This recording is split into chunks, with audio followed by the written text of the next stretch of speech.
Firstly, I want to thank you for accepting my invitation and accepting to talk with me. Yeah, my pleasure. I'm happy to be here. So, so you're an author, right? No, I'm not. I haven't actually yet written too much. I'm kind of beginning my journey on sharing my story. I'm actually looking into different options, so keen of you to observe. But I haven't actually had the time to write anything down yet. Um, but yeah, I'm starting this experience with sharing my story and sharing it with different audiences, and so that's where I'm at. So, can you please introduce yourself to my audience? Yeah, I'm happy to. My name is Allie, and I'm 22, and I currently live in Los Angeles. And now I would say my life is pretty great, but it was a really rocky road to get here. I lost my father when I was 15 and my mother when I was 19.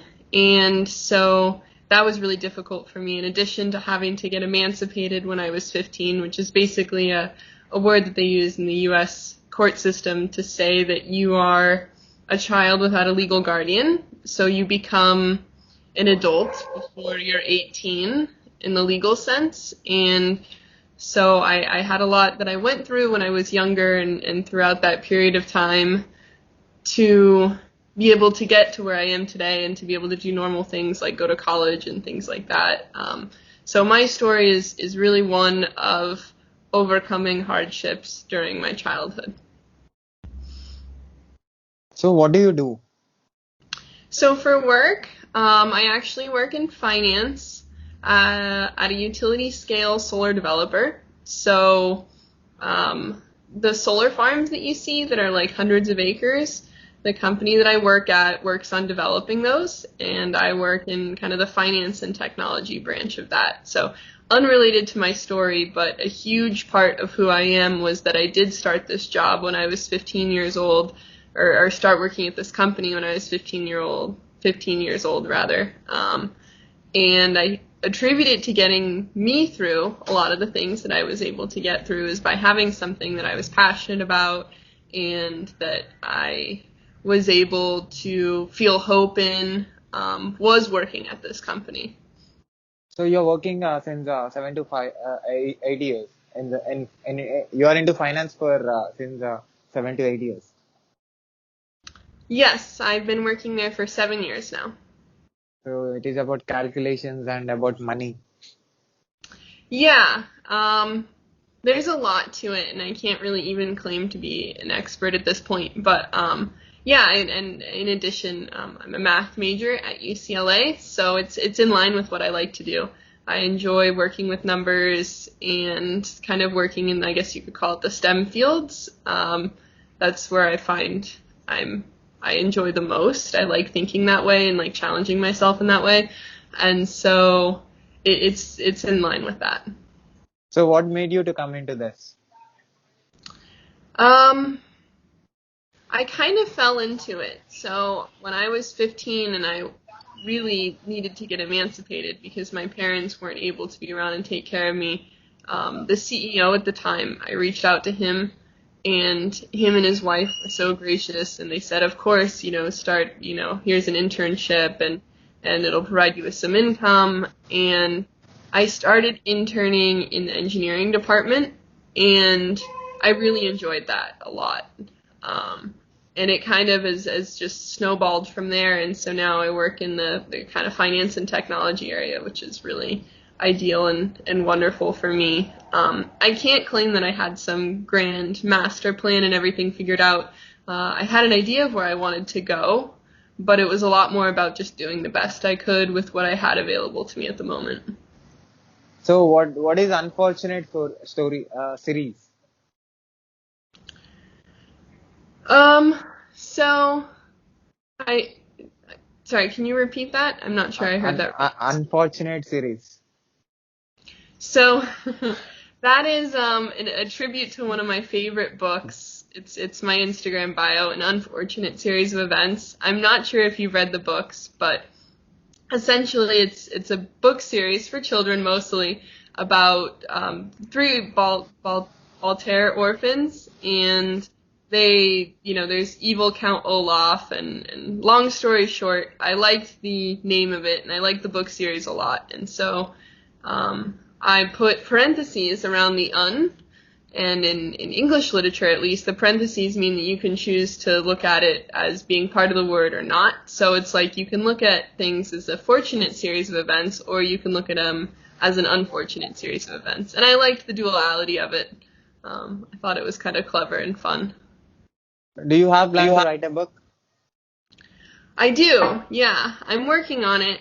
I'm talking with different people, and to be honest, the hardest part about figuring it out is the time, and I'm trying to figure out whether, this is something, how much should I work with other people on this as opposed to writing it myself. There's a lot of different options out there, and so my main focus is to get the best content that I possibly can out in the world and have the truest representation of my story. And so the question really comes down to, is this something I want to write myself, or is this something that I should work more with other people on and kind of be an oversight figure? So you was into negative. You faced a lot of problems when you was when you was a kid, right? So you don't have a father, and you lost your father, and how you came out from that, and what made you to become so strong? I can't claim that I always knew what I was doing, and there definitely have been really hard times. Grief and loss, especially when you're so young, can be very confusing. I think it was really difficult for me, and the best thing that I could possibly do was to focus my energy into something positive, which at the time for me was my career, and also continuing my studies. And as long as I had something that I could look forward to in the future, such as going to college or growing in my career, then I felt that everything would be okay at some point. And it's turned out that way. It wasn't much more than just trying my best to divert my energy to something positive, because you can't really figure everything out when it happens. And especially when you're so young, things are really confusing and they're overwhelming, and everything takes time. And so I think, strength is really just being able to know when things are too much to handle at the moment, and being able to divert your energy into something that's going to be more fruitful and positive for you. So how good you are as a manager?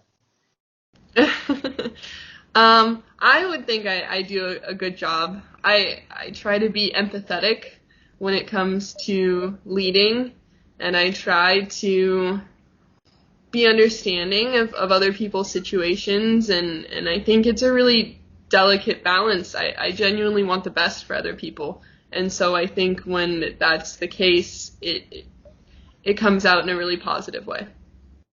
So can I say you are into calculation, and you are into the numbers, right? So can I say you are mostly a logical thinker, not an emotional person?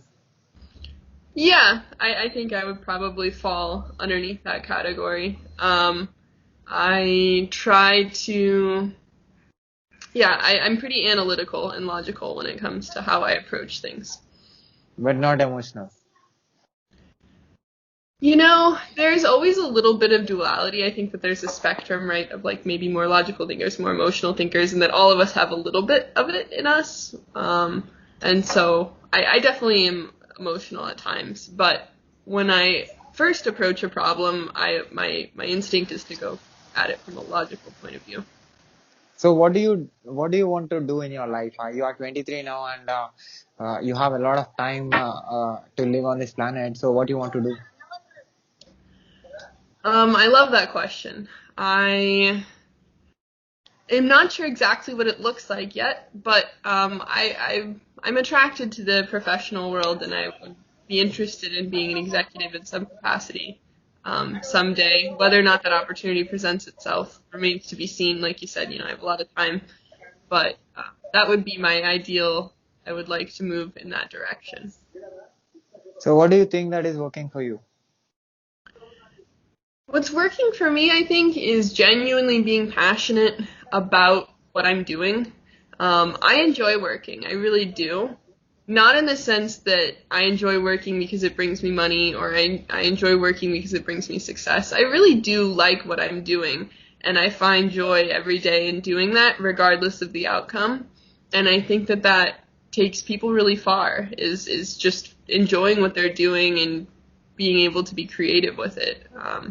And I think that that's one thing that's worked for me a lot is that I really do enjoy what I'm doing. It's not just a job for me. It's something I'm so happy to be able to get up and do every day. What is success for you? Um, I think that that says that I'm able to find interest in my life around me, and I think from that comes actually living your life as opposed to just being a part of it, right?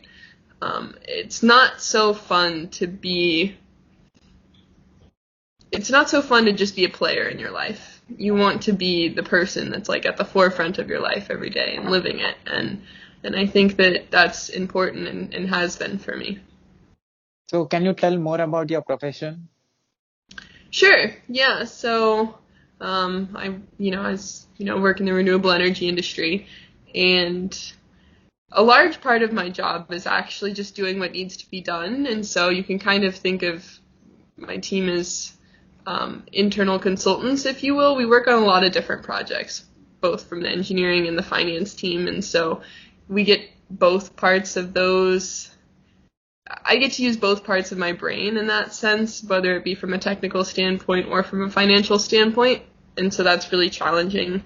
Um, it's busy, a lot of hours a week, and definitely a lot of thinking about things and trying to figure things out because a lot of the problems we tackle, it's kind of the first time that we're facing them. So I enjoy the part that I never really know what I'm going to get when I go into work that day. It's always a surprise for me, and so that's nice. And so it's a lot of thinking on your feet and being kind of a quick thinker. If I had to say that there was like a way to prepare for work like this, I don't know. I mean, there's not like a specific major in college or a specific thing that would lead up to this. I think it just requires that you be quick thinking on your feet and enjoy thinking in from a technical or analytical sense. So so this is the first place where you are telling that you're going to write a book. That too in a public platform, I think. Yeah, it is. So This is well, which is exciting for me. so remember this after 7 or 8 years, and after publishing your book and after reaching it all around the world. Remember me. Yes, of course I will. I promise. I generally speaking try to be very good about, and I think it is important to remember where you came from and always give thanks. So for me, I can even remember back to like certain high school teachers that made a difference for me or people when I was younger. So I'm sure you'll be on that list. So what genre it will be? I mean, you write your own story in the book. That was my plan, yeah. I want it to be my own story, and I want it to come in a way that will actually be helpful to people. And I think that the most helpful way to do that is to give people my story and allow them to derive what conclusions they want to. Um, so I'm not going to try to derive my own conclusions and have people get to the same spot. I want people to be able to read my story and be there with me, feel it with me, and derive the conclusions that they feel like are the most beneficial for them. So what you'll do if things around you are not allowing you to do what you wanted? It's a great question. I try to be very creative in my thinking, and if I reach a roadblock, we'll call it, where I'm driving the car and I get to a point of where I can't continue down that path, I try to be really creative and pivot. Just an example that comes to mind is I really wanted to go to Stanford for college, and I got waitlisted, but I was very flexible in my thinking, and I pivoted pretty quickly to, that's not going to work out for me. I'm happy to go to UCLA. They had a great math program here, and just being able to be flexible and to get on board with a different path quickly allows you to see the opportunities that are down another path that maybe you wouldn't have seen before. And so I think that it's a small example of just a way in which I try to be really nimble on my feet and flexible and pivot quickly so that I can see opportunities down another path that maybe I didn't see before. So what is your success rate? What is my what? Success rate. I'm sorry, I'm not sure I understand Rate, tax. rate yourself, rate your success out of 100 that you got in your entire life. The success rate, success. I don't think that's a thing here. I'm not sure. Are you talking about the colleges that I got into? Everything, you are taking decisions in your life. It can be college or it can be in daily life and in your personal life. How many decisions of yours are working and how many are not working. Out of Uh, 100, how much percentage you rate yourself? I mean, how successful you are out of 100? that's a really interesting question. I've never, so I think out of success, maybe 80% of my decisions lead to the desired outcome, off the top of my head. Although I will say at the end of the day that I'm thinking back, very few decisions actually are that important. It's really important that you get the maybe 10% of decisions that you make that are actually important, right? You could make every other decision wrong, and then if you make a big step in the right direction, then it seems to make up for all the rest. So it is a big number. Yeah, I guess, yeah, things have worked out pretty well for me in terms of making the right decisions. And um, yeah, I guess I never am thinking of, I guess when I make a decision, I'm never thinking of something as this is the right versus this is the wrong decision. I think there's a lot more of a spectrum there between, even if you make the wrong decision, you can turn it into the right one afterwards. Does that make sense? Yes, you're right. I think you look very analytical and I think you see things very calculated. That's why the reason you don't feel fear or you don't feel emotion, I think. Yeah, I think that it helps to assess a situation from an analytical standpoint first. And maybe if there isn't a clear right answer, you can think of it from an emotional standpoint. But at least, when you first come into something, I think it's important to look at the pros and the cons and see things holistically, kind of from that standpoint. So at last, do you have anything to say to the people who watches this video and to the world who watches this video from anywhere on this planet? Yeah, I would say thank you for watching, and I hope that you enjoyed, my story. I would say that, when there's rough times or something that you're going through that's maybe more difficult, try to find things in your life that will get you through to tomorrow. Just a little something to be excited about, whether it's a workout or some sort of challenge. And it gets easier and easier over time, and every single day that you do that will just become easier and easier, and to not be overwhelmed too much about doing all the right things in the moment, and to just stay strong and find the little things that can get you through. So thanks for sharing your positive words and telling about your experience. And have you seen any previous videos of mine on YouTube? Yeah, I've watched a couple of them. So what you felt? I'm happy that you're doing this. I think it's really great. And I think it's a great idea. And I mean, the best thing we can do is learn from each other, right? There's so many different stories and people in the world. And so I'm really happy that you're creating content so that other people can learn from other experiences, because it's so powerful to be able to do that. So kudos to you. Thanks. And what is your designation? I mean, what is your you're working right? What is your name of the work? of your position? I am the manager of finance and technology. Okay. I just want to put the title of this video like that, so I just asked you. Okay, sure. Yeah. Yeah, yeah. So thanks again for giving me your valuable time and spending your valuable time here. Okay, thank you very much. I appreciate it. Have a nice night. Yeah. Can I put this video on YouTube and social media on internet with your permission? Sure. Yep. Yeah. Keep going. Keep doing what you love. Thank you. I appreciate it. You as well. Bye.